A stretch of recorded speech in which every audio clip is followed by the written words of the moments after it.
König der Könige, Kaiser von Äthiopien, Löwe von Juda, 323. Nachfolger von König Salomon und der Königin von Saba.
Haile Selassie, Macht der Dreifaltigkeit, kehrt nach Äthiopien zurück. Von einem Staatsbesuch in den jungen afrikanischen Staaten Ruanda und Burundi, in Francos Spanien und von einer höchst inoffiziellen Visite in der Schweiz, die aber nicht minder wichtig war. Er besuchte seine Ärzte. Sie haben es fertiggebracht, den 80-Jährigen so fit zu erhalten, dass es selbst seinen jungen Generälen und Ministern oft schwerfällt, mit ihm Schritt zu halten.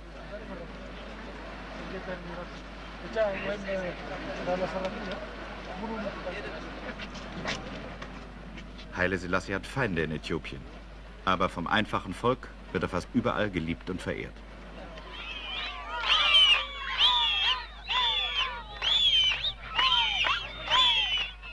Doch selbst die Gegner des Kaisers anerkennen sein großes staatsmännisches Geschick, mit allen Staaten und Blöcken gleichmäßig gute Beziehungen zu unterhalten, das ihn sogar zur Mittlerrolle in weltpolitischen Konflikten befähigt. Mit Ägypten verbindet ihn ein freundschaftliches Verhältnis. Dennoch konnte Israel eine Fluglinie Addis Abeba, Tel Aviv eröffnen. Heute kehrt der Kaiser von Spanien zurück, nachdem er auf derselben Reise Ruanda, Burundi besuchte. Die guten und freundlichen Beziehungen unseres Landes beschränken sich keineswegs auf die Staaten, die wir besuchten. Wir können vertrauensvoll sagen, dass wir zu allen friedliebenden Nationen ein gutes Verhältnis haben. Noch nie waren zwischenstaatliche Beziehungen so wichtig. Noch nie war das Gefühl der Notwendigkeit, gemeinsam zu denken und zu handeln, so entwickelt. Daher die Bedeutung dieser Reise zu unseren beiden Brüdervölkern in Afrika und nach Spanien. Mit allen verbinden uns langjährige freundschaftliche Beziehungen. Wir freuten uns in Burundi und Ruanda über den herzlichen Empfang und besprachen mit den Staatschefs beider Länder die Probleme der afrikanischen Einheit. Wir waren glücklich, mit Spanien Vereinbarungen treffen zu können, die unsere guten Beziehungen konsolidieren. Wir finden, dass solche persönlichen Besuche die dauerhafteste Grundlage für eine friedliche Zusammenarbeit schaffen. Wir haben Gottesdienste auf dem Lande besucht und in der Großstadt. Überall waren wir beeindruckt von der Intensität des religiösen Empfindens der gesamten Bevölkerung. Welche Rolle spielt heute die Kirche im modernen Äthiopien? Die Bestimmung der äthiopischen Kirche in alten wie in neuen Zeiten war es, das christliche Denken zu lehren. Nichts hat sich an dieser ihrer göttlichen Mission geändert.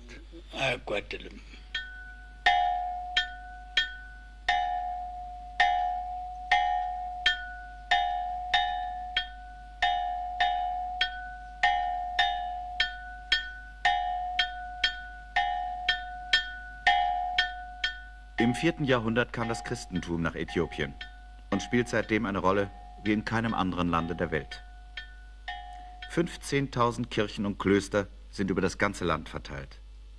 Die ältesten in Lalibela, Monolithkirchen, aus dem Felsboden herausgemeißelt, sodass ein freistehender Bau entstand. Ihre Entstehung im 11. Jahrhundert verdanken sie dem Kaiser Lalibela, der dem Ort seinen Namen gab.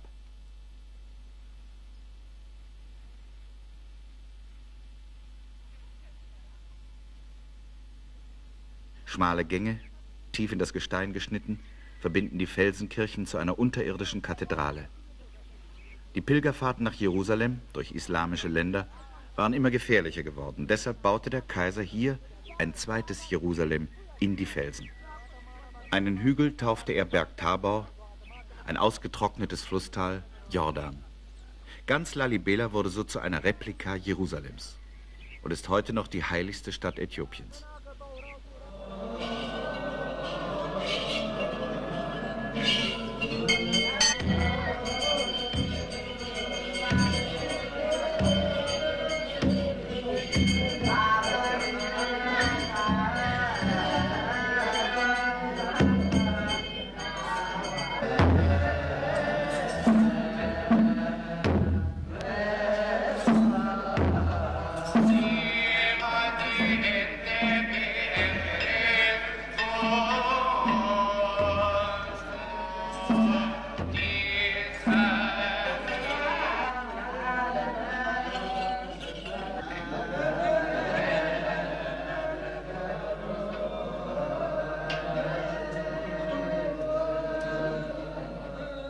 In dieser Felsenkirche suchte Kaiser Haile Selassie am Ostersonntag 1936 Trost in der schwersten Stunde seines Lebens.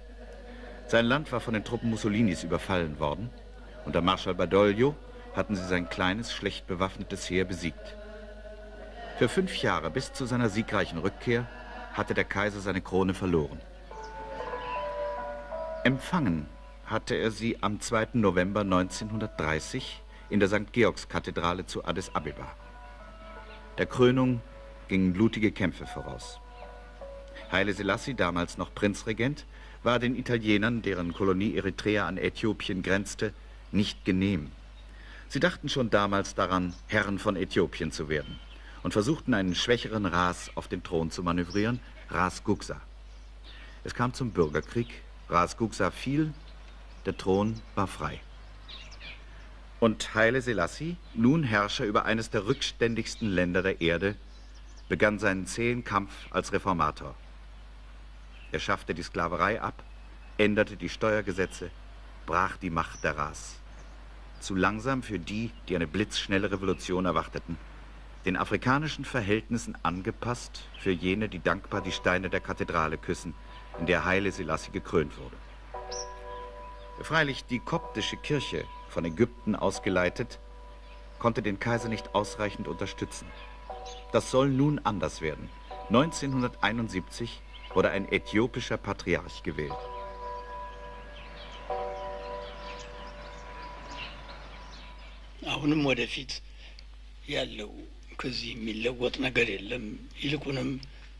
Wir sind besonders glücklich, dass ein Patriarch durch unser eigenes Volk gewählt wurde. Das wird unsere Bemühungen unterstützen, es geistig und moralisch immer weiterzuentwickeln.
In Äthiopien ist die Kirche ein Bestandteil der Regierung, wie umgekehrt das Land untrennbar mit der Kirche verbunden ist. Kein Fortschritt ist möglich, wenn er nicht vom anderen Teil sanktioniert und unterstützt wird. Wie verschlungen Staat und Kirche, wie eng die Beziehungen zwischen Kaisertum und Patriarchat sind, das wurde sichtbar am 9. Mai 1971 in der Dreifaltigkeitskirche in Addis Abeba, bei der Krönung seiner Heiligkeit Abune Theophilos, des Patriarchen von Äthiopien.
Wir leben in einer Zeit, da der christliche Glaube von starken Kräften aus verschiedenen Richtungen bedroht wird, sagte der Patriarch.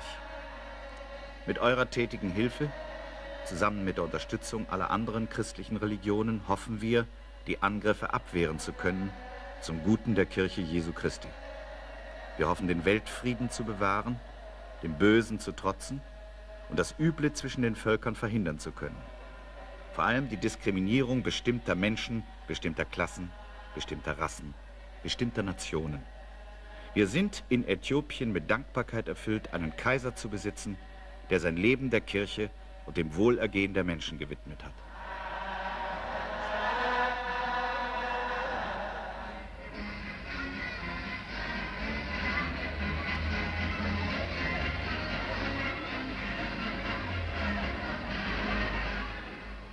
Scuola Italiana, italienische Schule. 600 Schüler, eine größere Schule nebenan im Bau. Überall italienische Fachleute, überall italienische Exportkaufleute. Ist es christliche Denkungsart, die den Kaiser veranlasste, nach den Schrecknissen des Feldzuges Mussolinis den Italienern wieder die Tore nach Äthiopien zu öffnen? Oder sind es kommerzielle Gründe?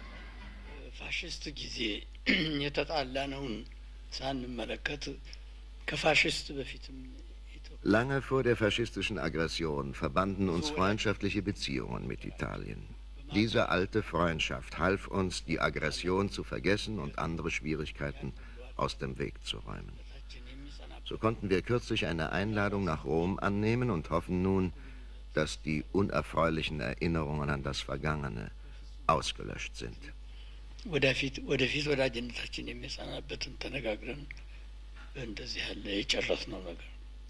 Das Vergangene begann am 3. Oktober 1935. An 2 Stellen überschritten die italienischen Armeen Badoglios und Grazianis die Grenze mit haushoher Übermacht und überlegener Bewaffnung. Der Kaiser kämpfte in vorderster Linie, bediente selbst ein Maschinengewehr, um den Truppen Mut zu machen, und erlitt am 10. Februar 1936 die entscheidende Niederlage, die von Anfang an vorauszusehen war. Er selbst ging nach Genf und kämpfte vor dem Völkerbund mit unendlicher Geduld und Zähigkeit um sein Recht. Die Stunde der Befreiung schlug 4 Jahre später, am 10. Juni 1940, als Mussolini Frankreich und England den Krieg erklärte und das Gros seiner Truppen aus Äthiopien abzog, um den Sudan und Britisch-Somalia anzugreifen. Im Januar 1941 hisste der Kaiser die äthiopische Flagge unmittelbar an der Stelle, an der er sein Land betrat. Auf dem Triumphzug in die Hauptstadt begrüßten ihn die Krieger aller Stämme.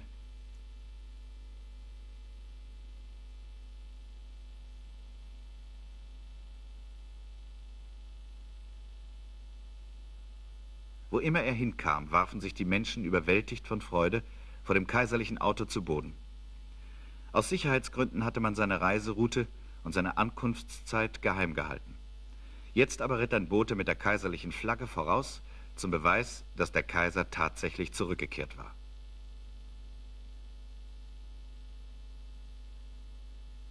Nach allen Enttäuschungen im Völkerbund, der nach jahrelangen Vorhaltungen nur wirkungslose Sanktionen gegen Italien verhängt hatte, waren es schließlich die Engländer, die dem Kaiser die Rückkehr ermöglicht hatten. Am 5. Mai 1941 traf er in seiner Hauptstadt ein. Der Tag wurde zum nationalen Feiertag erklärt und den Märtyrern ein Denkmal errichtet.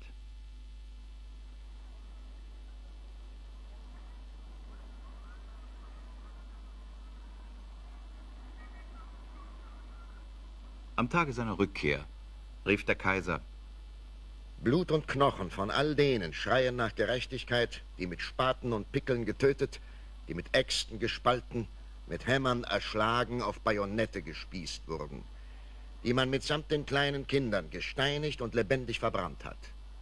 Jeder erinnert sich an diese Barbarei und Grausamkeit. Das war 1941. Nach 3 Jahrzehnten sagte uns der Kaiser: Wir hoffen nun, dass die unerfreulichen Erinnerungen an das Vergangene ausgelöscht sind. Aber noch immer steht das Märtyrerdenkmal mitten in Addis Abeba. Noch immer ist der Victory Day einer der größten Feiertage des Jahres. Er beginnt zur Morgendämmerung mit einem Dankgottesdienst der kaiserlichen Familie. Er endet in den Abendstunden mit einem Empfang im Grand Palace.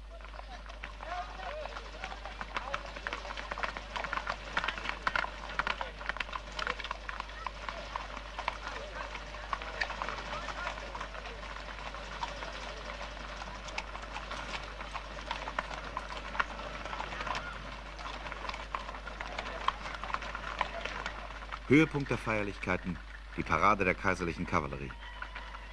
Alle sind geschmückt und festlich angetan. Nur eine kleine Gruppe Männer in unscheinbarer brauner Kleidung wartet abseits der Straße darauf, dass der Kaiser im Vorbeifahren die Hand erhebt. Das heißt dann, ihr seid frei. Gefangene, die zur Begnadigung vorgeschlagen sind.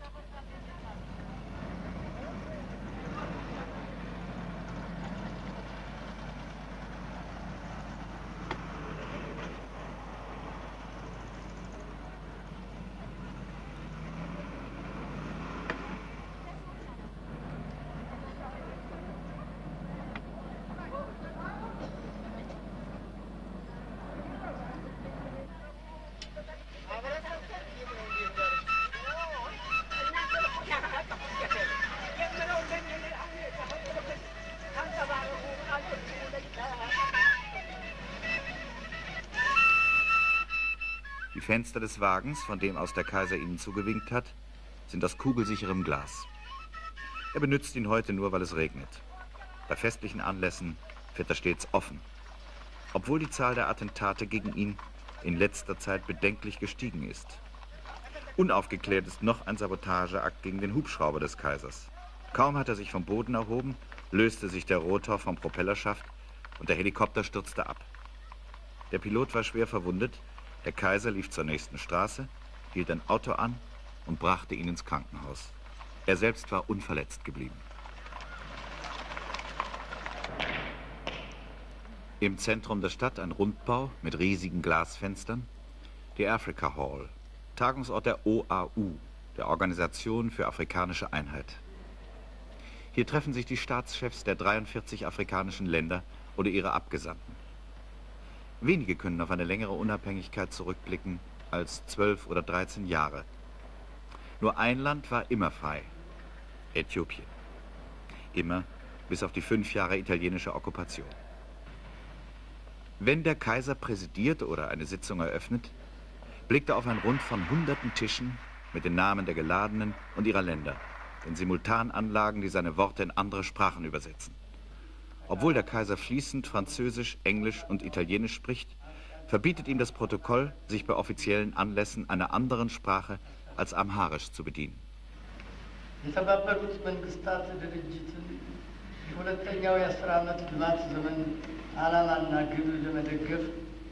Erst wenn die Völker Afrikas einen Lebensstandard und einen Wohlstand erreicht haben, wie ihn die Technologie und die Wissenschaft der Menschheit bieten kann, erst dann kann auch von einer politischen Unabhängigkeit und Freiheit gesprochen werden. Afrikanische Einheit. Ein kaum realisierbares Ziel scheint uns. Ein Erdteil streng geteilt in Religionsgruppen, in Sprachgruppen, in politische Blöcke. Eine Versammlung, in der die Meinungen hart aufeinanderprallen. Erst im Juni 1971 verließen die Vertreter der Elfenbeinküste und 4 anderer Länder das Haus, weil sie die allgemeine Ansicht über die Verständigung mit Südafrika nicht teilten. Der Kaiser denkt optimistischer.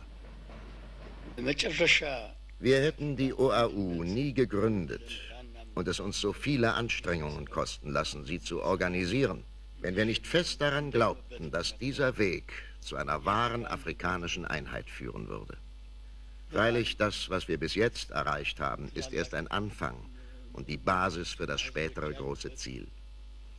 Ohne Zweifel aber hat die afrikanische Einheit, die wir bis jetzt realisieren konnten, schon sehr viel dazu beigetragen, alle die großen und kleinen Nationen Afrikas erst einmal zusammenzubringen und die größten Unstimmigkeiten zwischen den 250 Millionen Menschen Afrikas zu beseitigen. Bei jeder neuen Sitzung kommen wir einen Schritt weiter.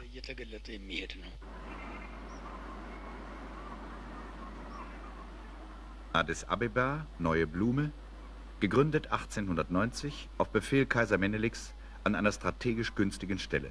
Heute 700.000 Einwohner. 1920 lebte der Kaiser, damals noch Prinzregent, in einem Haus aus Strohgeflecht mit Lehmbewurf. Sein Beförderungsmittel: ein Maulesel. Es gab nur ein einziges Auto in der Stadt, das ein- oder zweimal im Jahr benutzt wurde. 1955 waren es bereits 10.000. Als im April 1930 des Kaisers Krönung beschlossen war, konnte die Zeremonie dennoch erst im November stattfinden. Man musste das Ende der Regenzeit abwarten. Die Gäste hätten sonst durch knietiefen Schlamm warten müssen. Hinrichtungsgalgen wurden abgerissen und durch Denkmäler ersetzt. Zum Beispiel den äthiopischen Löwen, der auch lebendig in der Stadt gezeigt wird. Eines Abends konnte man die Fackeln zu Hause lassen. Die Straßenbeleuchtung war eingeweiht. Addis Abeba begann 1890 beim absoluten Nullpunkt und musste Jahrzehnte der Entwicklung überspringen. Der Kontrast überdimensionierter Marmorpaläste wie Rathaus, Post und Banken zu den armseligen Behausungen der Bewohner ist gewaltig.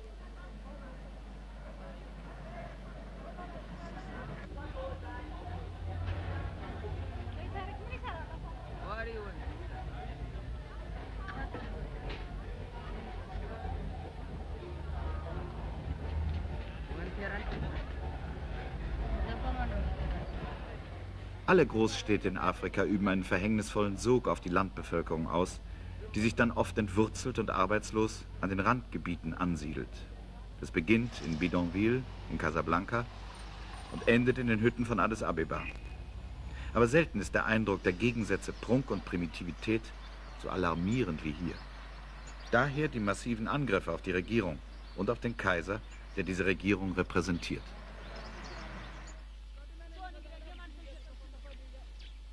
Auf dem Land liegen die Probleme anders. Hier werfen die Gegner der Regierung dem Kaiser vor, er triebe die Landreform nicht zügig voran. Er ginge nicht entschlossen genug gegen die großen Landeigentümer vor. Das ist zunächst die Kirche. Sie ist der größte Grundbesitzer Äthiopiens und will auf ihre Macht nicht verzichten. Ebenso wenig wie die Grundherren selbst, von denen viele im Parlament sitzen. 80% der Bauern, so schätzt man, bestellen gepachtetes Land in völliger Abhängigkeit vom Grundherrn. Nicht allen geht es schlecht. Manche Grundbesitzer sorgen väterlich für ihre Bauern und überlassen ihnen die Hälfte der Ernte. Andere wiederum nützen die Bauern bis aufs Letzte aus. Klare Gesetze für den Schutz der Bauern gibt es nicht.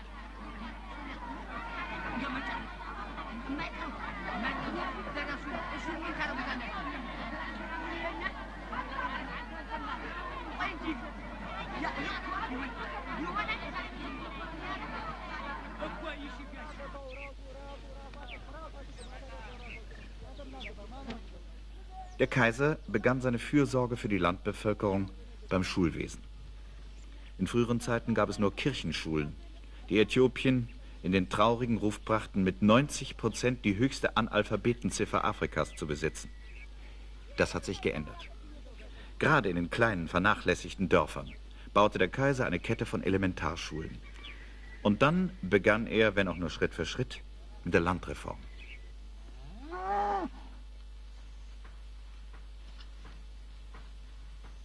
Ein paar Staatsfarmen sollten als Musterbeispiele dienen. Die Kühe hier wurden von Kenia eingeflogen. Der nächste Schritt, die Vermessung des Großgrundbesitzes als Voraussetzung für eine künftige Landverteilung. Für die Bauern Schutz vor Kündigung, Gewinnbeteiligung. Errichtung eines eigenen Ministeriums für Landreform in Addis Abeba.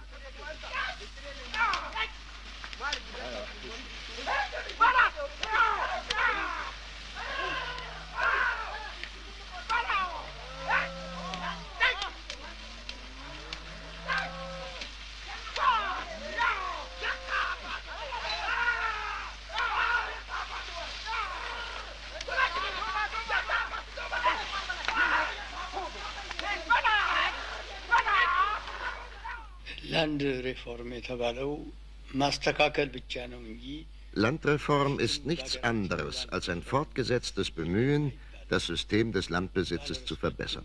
Als solche ist die Landreform weder eine neue noch eine vernachlässigte Aufgabe der Regierung. Es gibt heute eine außerordentlich große Zahl von Landeigentümern in Äthiopien. ihren Besitz gleichmäßig zu verteilen. An dieser Aufgabe arbeiten wir und werden weiter in Zukunft daran arbeiten.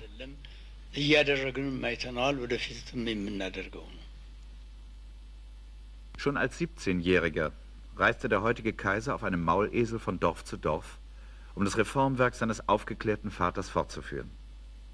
Und schon als Regent begann er die Kontakte mit dem Ausland.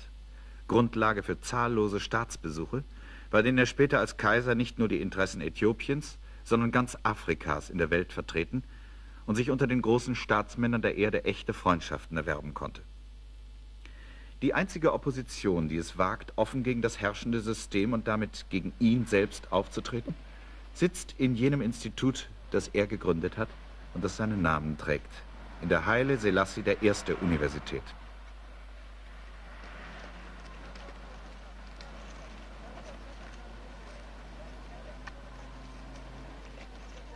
Wir wollen das verrottete Feudalsystem zum Einsturz bringen.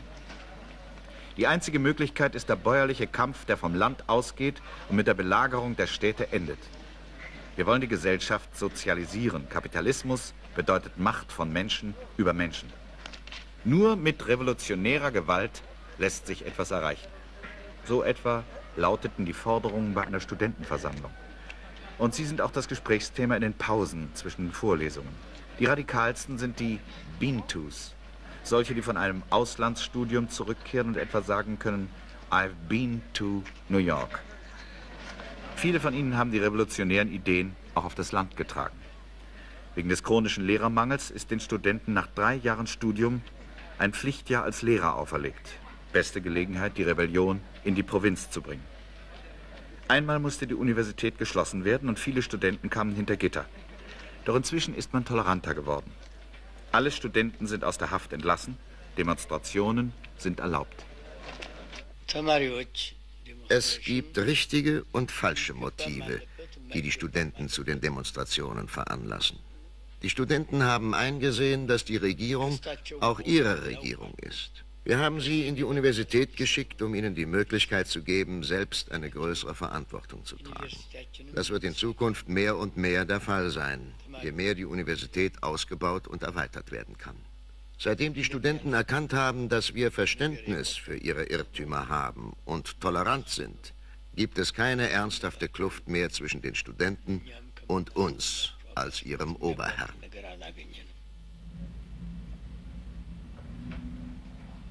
Mag das Verhältnis zwischen Kaiser und Studenten gestört sein? Liebe und Verehrung findet er beim kleinen Mann und beim Mittelstand.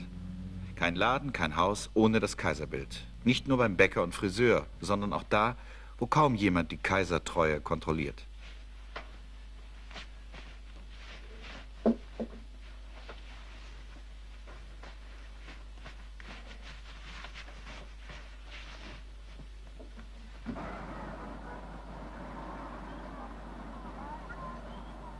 Hat der Kaiser ein Privatleben?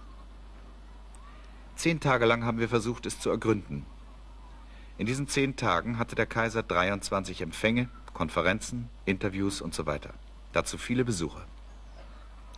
Jeden Morgen 8